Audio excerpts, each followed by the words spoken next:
আরজিকর কাণ্ডের ছায়া এবার দক্ষিণ দিনাজপুরে ১৩ বছরের নাবালিকাকে ধর্ষণ করে খুনের চেষ্টা দুষ্কৃতীর বিরুদ্ধে ঘটনায় রীতিমতো চাঞ্চল্য ছড়িয়েছে জেলা জুড়ে। ঘটনার তদন্ত শুরু করেছে পুলিশ।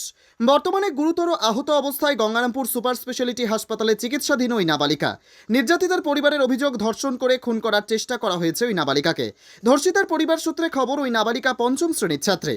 বুধবার রাতে নিজের ঘরে পড়াশোনা করছিল ওই নাবালিকা। পড়াশোনা শেষে নিজের ঘরেই শুয়ে পড়ে সে। রাত্রি ১টা নাগাদ হঠাৎ মেয়ের চিৎকারে জেগে ওঠেন নাবালিকার মা। ঘটনার পর নাবালিকার মা ঘরে ঢুকতে গেলে অজ্ঞাত পরিচয় এক ব্যক্তি নাবালিকার মাকে ধাক্কা দিয়ে ঘর থেকে বেরিয়ে যায় বলে অভিযোগ। এরপর এই ঘরে ঢুকে নাবালিকাকে অচৈতন্য অবস্থায় দেখতে পায় তার মা। ঘটনা জানাজানি হতেই ব্যাপক চাঞ্চল্য ছড়িয়ে পড়ে এলাকায়। ঘটনার পর প্রথমে নাবালিকাকে রশিদপুর গ্রামীণ হাসপাতালে ও পরে গঙ্গারামপুর সুপার স্পেশালিটি হাসপাতালে নিয়ে আসা হয়। বর্তমানে সেখানে চলছে নাবালিকার চিকিৎসা। ঘটনায় নাবালিকাকে ধর্ষণ করে গলা চেপে খুনের অভিযোগ তুলে সরব হয়েছে নাবালিকার পরিবার। এ বিষয়ে নির্যাতিতার মা ও বৌদি জানান, ভিতরে শুয়েছিল, আচ্ছা, কিন্তু ঘুমাইছি, মানে ঘুমার আগে কিন্তু বললাম মেয়েটাকে পড়ো, এখন এখন ঘুমাবে না, এখন পড়ো। তারপরে পড়ে টড়ে তারপরে বলছে আমি ঘুমাবো। তাহলে আমি বলছি ঘুমাও, তাহলে আমি বাইরে ঘুমাইলাম আর মেয়েটা ভিতরে ঘুমালো। আচ্ছা, তারা ঘুমায়, তারপরে এদিকে ১২টা ১টার দিকে মানে মেয়েটা করছে। তারপরে বললাম মেয়েটা স্বপ্নে এরকম করছে নাকি। তারপরে আবার অনেক জোরে করে করলো। তারপরে না ঢুকি তো, তারপরে লাইটটা অফ ছিল, মানে লাইটটা জ্বালালাম, জ্বালিয়ে মানে লোকটা মানে বের হয়ে গেল। ওই ছেলেটা বের হয়ে তার মানে দু হাতে ধরে চুলটা আমাকে একদম মাটিতে লেপটে পড়ে দিল। আপনাকে মারধর করেছে? হ্যাঁ। চিনতে পেরেছিলেন কে ছিল? মানে অন্ধকার আছে তো ওখানে।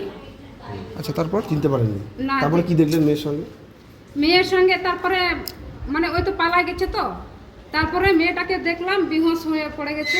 তারপরে দেখছি গলা দুড়ি আছে। গলা দুড়ি দেখে আমি গোটা লোককে মানে ডাকলাম। আপনার মেয়েকে কি হ্যাঁ দুড়ি ছিল। বললাম, আপনার মেয়েকে কি ধর্ষণ করবার পরে মেরে ফেলার চেষ্টা করা হয়েছিল?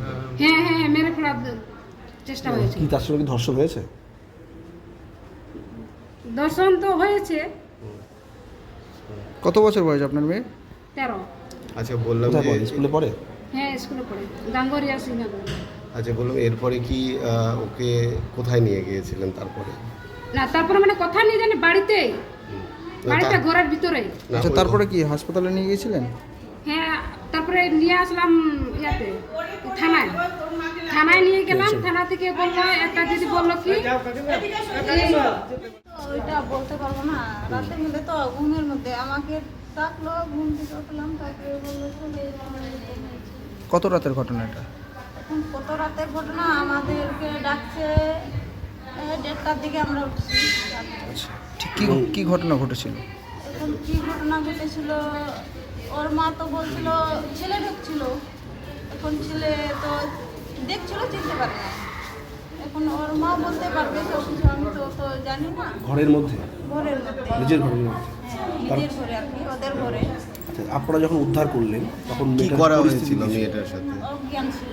কি করা হয়েছিল মেয়েটাকে? মেয়ের সাথে ওই তো ধর্ষণ? ধর্ষণ, গলায় দড়ি ছিল, তারপরে চোখ মানে কেমন যেন ভালো দেখতে রক্ত হয়েছে? ডাকলাম, কোনো ইয়ে নেই। তারপরে কি করলেন আপনারা? তারপরে আবার গাড়ি ঠিক করলাম, চলো নিয়ে যাবো হাসপাতালে। তারপরে একজন তো নিয়ে আসা যাবে না, তারপরে সবাইকে গ্রামে ডাকলো ওর মাকে। তারপরে সবাই মিলে তাকে নিয়ে আসা। কি হয়েছে মনে হয় আপনার বিশেষত? এখন কি হবে আবার?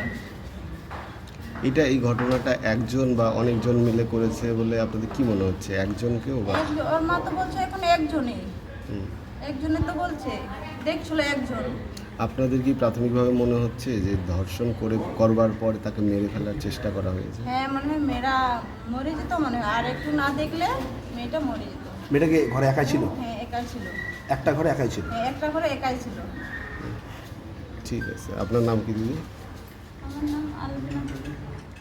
ঘটনার খবর পেয়ে ঘটনাস্থলে ছুটে আসে মহকুমা পুলিশ আধিকারিক দীপাঞ্জন ভট্টাচার্য, গঙ্গারামপুর থানার আইসি শান্তনু মিত্র সহ অন্যান্য পুলিশ আধিকারিকরা।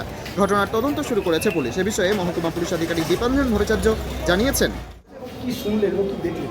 বলছে যে একটা মানে আমরা একটা এখনো খুব প্রিলিমিনারি একটা রেপের কমপ্লেন এসেছে একটা আদিবাসী মাইনর মেয়ে, খুব আর্লি স্টেজে ইনভেস্টিগেশন চলছে, তাকে এখনো টু আর্লি টু সে। হ্যাঁ, স্যার কাউকে কি আটক করেছেন এখনো পর্যন্ত? কি কাউকে এখনো কি কাউকে আটক করেছেন? না না, জাস্ট ইনিশিয়াল স্টেজে কমপ্লেন দিলাম, এখন আইডেন্টিফাই করার প্রক্রিয়া চলছে।